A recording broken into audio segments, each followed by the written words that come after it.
Assalamualaikum warahmatullahi wabarakatuh. Berjumpa kembali pada channel si film Kora Vivo. Pada kesempatan kali ini saya akan coba untuk melanjutkan dari tutorial SAP 2000. Sekarang kita menginjak pertemuan kelima, yaitu kita akan membahas mengenai fungsi drawing. Oke, langsung saja kita open software SAP 2000-nya. Di sini saya sudah open. Ya, seperti yang ada di jendela, ini adalah 3D view atau jendela tiga dimensi, dan di sini ada XY view, ya, dia dua dimensi. Baik, yang pertama kita sudah membahas mengenai draw frame or cable. Lalu selanjutnya kita membahas mengenai draw special join, ya. Fungsi dari draw special join yaitu adalah menggambar suatu titik untuk mempermudah kita menggambar batang. Oke. Karena batang itu adalah suatu elemen yang tercipta dari kita menghubungkan dua titik atau lebih gitu, teman-teman. Oke. Misal di sini saya menggambarkan batang atau beam. Kita klik draw frame or cable. Kita klik di sini. Lalu kita klik kanan, kita netralkan, lalu kita refresh window, kita klik, lalu dia kelihatan. Nah, ini dia. Lalu saya akan membahas mengenai ini, draw special join. Nah, di sini tadi saya hanya menerangkan bahwa elemen batang itu terjadi apabila kita menghubungkan dua buah titik. Dan titik bantu itu alternatifnya ada dua. Yang pertama melalui grid ini, ya. Jadi grid ini dibuat untuk sebagai cetakan dari kita memodelkan struktur. Seperti menciptakan titik ini. Nah, yang ada tanda merahnya. Ini dia tanda merahnya. Nah, ini sudah dibantu ya teman-teman ya. Kita tidak usah membuat titik baru atau titik bantu yang lainnya. Karena di sini kita sudah disediakan ya.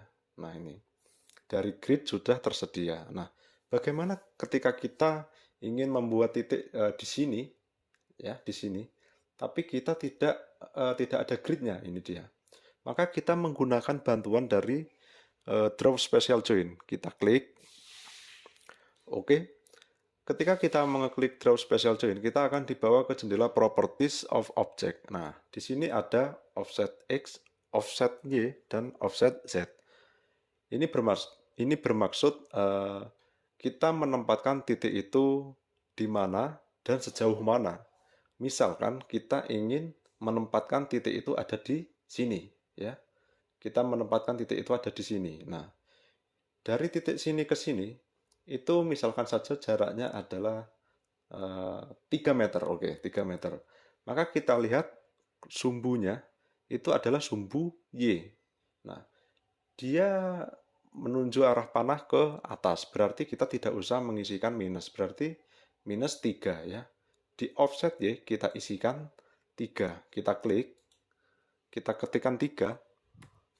Lalu kita klik ke titik yang mau, titik start dari titik itu, titik yang kita ciptakan, kita buat ya. Kita buat itu berada di sini. Kita klik offset Y 3, lalu kita klik ini, maka nanti di sini muncul titik yang kita ciptakan. Kita klik. Nah, seperti ini teman-teman ya. Ini titik yang kita buat. Nah, dari titik ini kita sudah bisa menggambarkan balok. Kita klik ke draw frame cable. Oke. Nah, dia sudah bisa dipegang oleh kursor mouse. Nah, ini dia. Kita bisa dari sini ke sini, misalkan begini. Nah, bisa begitu teman-teman ya. Bisa.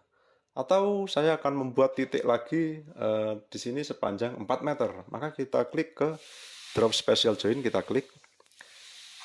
Karena sumbunya Y ke atas, maka offset Y-nya yang kita rubah menjadi 4 meter. Kita klik titik start dari titik yang kita ciptakan di sini, maka di sini akan muncul titik baru. Kita bisa membuatkan balok di sini. Nah, bisa seperti itu teman-teman. Dari titik ini kita juga bisa menggunakan dua koordinat. Misalkan saya ingin membuat koordinat, misalkan saya ingin membuat balok ya, dari sini ke tengah sini. Oke. Karena ini bentangnya 6 meter, maka kita bagi dua, berarti dia 3 meter. 3 meter dia sumbu X, maka di offset X kita isikan 3 meter. Tanpa minus karena dia sejajar ya, karena dia panahnya ke kanan. Dan 3 meter ke sumbu Y. Karena dia berlawanan, maka 3 meternya adalah minus. Maka di offset Y kita klik, kita ketikkan minus 3. Oke. Lalu kita klik titik start dari titik yang kita ciptakan. Di sini ya, kita klik. Maka di sini sudah muncul titik. Dan kita bisa menggambarkan draw frame or cable, yaitu balok dari titik ini. Ya, begitu teman-teman. Kita netralkan terlebih dahulu mouse-nya ya, kursornya. Kita klik. Kita delete. Oke. Selanjutnya itu ada quick draw frame or cable. Kita klik saja. Di sini line object tab-nya drag frame, section properties atau profil atau penampang itu yang disediakan oleh SAP. Untuk momen rilisnya ini bisa pin atau bisa menerus ya. Itu nanti kondisional. Caranya mudah teman-teman. Kita bisa menyelect grid. Kita select gridnya, lalu kita lepas.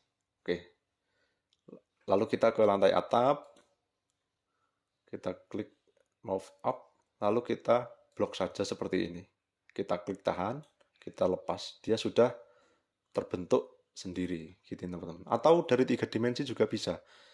Langsung saja kita blok semuanya, maka dia akan terinputkan semuanya ya. Dia akan terdetek semuanya. Begitu teman-teman. Kita netralkan terlebih dahulu. Kita blok, lalu kita delete. Oke. Oke. Lalu selanjutnya setelah quick draw frame or cable itu ada quick draw brace atau bracing ya. Kita klik saja. Bracing ini sebagai pengaku dari suatu struktur portal atau struktur lainnya. Bracing ini adalah pengaku yang menahan beban secara horizontal atau kondisional nanti ya. Kita klik quick draw brace.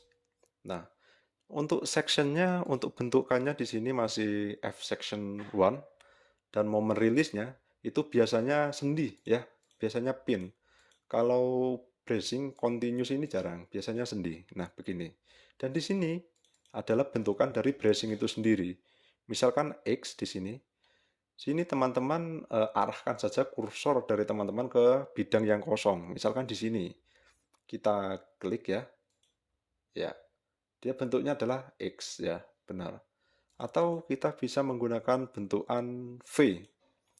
Di sini, arahkan bidang yang kosong, kita klik. Ya, dia V. Lalu ke inverted V atau V terbalik ini ya. Ya, V-nya terbalik. Lalu ada action back. Nah, seperti ini action back. Action forward. Ya, seperti ini teman-teman. Itu untuk bracing ya. Lalu selanjutnya ada kita delete terlebih dahulu. Sebelumnya saya netralkan. Oke, saya blok. Lalu saya delete. Ya, lalu berikutnya ada quick draw secondary beam. Itu biasanya pemodelan atau penggambaran dari balok anak. Kita klik saja. Oke, untuk section atau bentukan penampangnya itu dia bawaan dari SAP. Dan momen rilis, karena dia balok, biasanya dia tidak sendi. Biasanya dia menerus, yaitu adalah continuous. Oke. Dan di sini untuk spacing, itu ada max spacing dan number of beam. Di sini juga number of beam-nya adalah 3. Nah, saya contohkan terlebih dahulu. Kalau kita memilih number of beams dan number of beams di sini kita pilihkan 3, maka kita akan disajikan 3 balok. Kita klik di area yang kosong. Di sini kita klik. Nah, ini ada 3 balok. 1, 2, 3. Karena kita mengisikannya 3 balok. Atau misalkan di sini saya isikan 4 misalkan. Maka yang tercipta di sini ada 4 balok. Kita klik di tempat yang kosong ini. Kita klik. Nah, 1, 2, 3, 4. Begitu. Berbeda kalau kita menggunakan max spacing. Itu adalah spasi ya, atau jarak. Di sini number of beams-nya tetap number of beams, tapi spacing. Misalkan dari titik sini ke titik sini adalah 6 meter. Maka misalkan saya ambil 3 meter, maka balok di sini akan tercipta satu balok yang memisahkan jarak 3 meter dan 3 meter. Di sini saya klik ya. Nah, seperti ini teman-teman. Oke, kita kembalikan lagi di number of beam 3, dan di sini juga ada paralel Y or R ya. Atau kita bisa mengubahnya X or T. Nah, seperti ini. Atau kita bisa menambahkan jumlah baloknya menjadi 5. Kita klik di sini. Ya, dia continuous, ya menerus ya dia. Oke, untuk pertemuan kali ini fungsi drawing lainnya sudah saya berikan. Saya tutup terlebih dahulu. Assalamualaikum warahmatullahi wabarakatuh.